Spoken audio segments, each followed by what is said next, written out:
All right, let's talk about focus. What if you didn't have to fight for it? What if concentration was just automatic?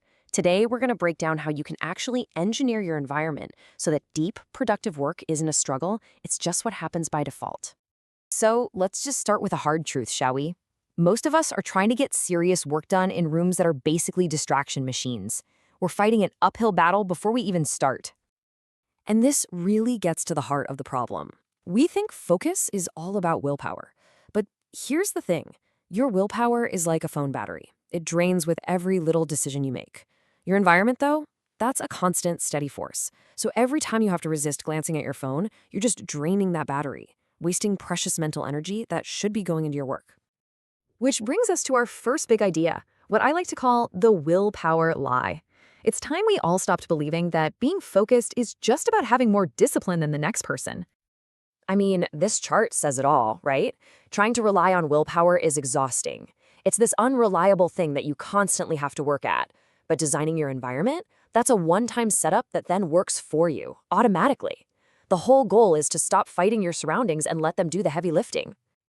And this is the core idea of everything we're talking about today. The secret isn't about trying harder, it's about designing smarter. The most focused people out there have simply removed the choice. They've built a space where doing deep work is just the easiest, most obvious thing to do. So here's our game plan. We've just covered the willpower lie. Next, we're getting super practical with a digital declutter. Then, we'll move on to designing your physical space, mastering your biology, and creating a zero-decision ritual. All of that is going to lead us to our final destination, focus by design. All right, let's dive into the really practical stuff. Section 2, your digital declutter. This is all about taming the technology that is constantly fighting for a piece of your brain. Let's start with the biggest offender, your phone. So what does this number, -20%, mean? Well, research shows that's how much your cognitive capacity drops just by having your phone in your line of sight. And get this, that's true even if it's turned off and face down. A part of your brain is still actively working to not pick it up. Crazy, right? The solution is simple, but it's totally non-negotiable. You've got to get it out of the room. I call this the phone exile protocol. Give your phone a little home, a charging station, somewhere in another room. This isn't about being extreme, it's the new baseline for getting serious work done. Every single step you add between you and your phone creates friction, and that friction is what protects your focus. Okay, next up, multiple monitors. I know, they feel super productive, but a lot of the time they just slice our attention into tiny little pieces, forcing our brain to constantly decide where to look. The solution is to embrace simplicity. One monitor, one window, one task. Keeping your work in a single field of view is a game changer for locking in your focus. All right, I want you to really think about this for a second. You get a little notification, a ping. You don't even look at it. How long do you think it takes for your brain to get fully back to the level of focus you had just before that sound? The answer, according to the research, is an absolutely shocking 23 minutes. It's a phenomenon called attention residue. You see, even if you ignore the notification, a part of your brain is now busy wondering what it was about. This is exactly why the willpower lie is so dangerous. Every ping forces a decision. It drains your battery even if you do nothing.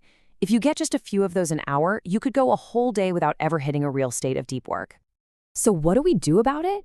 Total notification annihilation. And I don't just mean putting your phone on silent. I mean going into your settings and turning them completely off. Email pop-ups, those little red badges on your apps, all of it. The goal is simple. You decide when to check your messages, not the other way around. And what about our web browsers? We've all been there, right? 30 tabs open at once. Well, this creates something called cognitive debt. Just think of every single one of those tabs as an open loop, an unfinished thought that your brain is trying to keep track of in the background. It's like a hidden mental tax that's just constantly chipping away at your focus. Okay, so we've decluttered the digital world. Let's move on to the physical one. Section 3, designing your physical space. Because what the world looks like around you has a huge impact on how your mind works on the inside. Now, this might sound a little strange, but for deep work, your environment should actually be boring. And here's why. A visually simple, uncluttered space gives your brain nowhere else to go. The only interesting, engaging thing in your entire field of view should be the work right in front of you. So clear your desk of everything except the absolute essentials. Here's another really powerful psychological trick: location specificity. Our brains are amazing at creating associations with places, so you can use that to your advantage. Create a super clear boundary. Have one spot that is only for deep work and another spot that is only for relaxing. After a while, just sitting down in your work spot will act as a powerful trigger for your brain to just automatically switch into focus mode.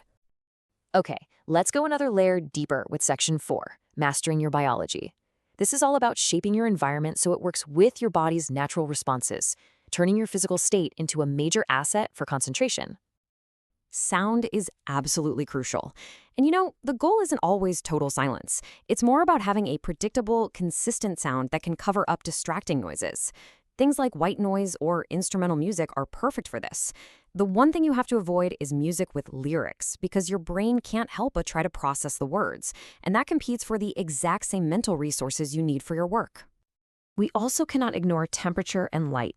I mean, did you know that something as simple as poor lighting can actually reduce your cognitive performance by up to 15%?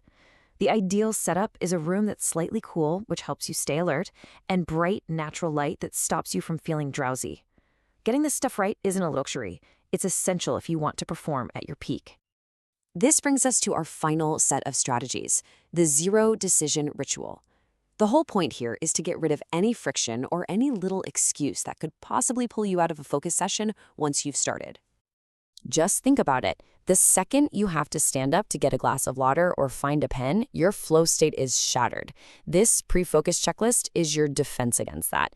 Before you even think about starting, handle everything: your water, any snacks, the room temperature, all your materials. The goal is to sit down with absolutely zero reasons to get back up until your time is up. You're reducing those in-the-moment decisions down to zero. So let's pull all of this together in our final section: focus by design. When you combine all these strategies, taming your tech, designing your physical space, tuning your biology, and creating that zero decision ritual, you're no longer just hoping for focus. You're building a system where concentration becomes the inevitable outcome. And really, if you take one thing away from this whole explainer, let it be this: stop blaming yourself for a lack of discipline and start taking control of your environment.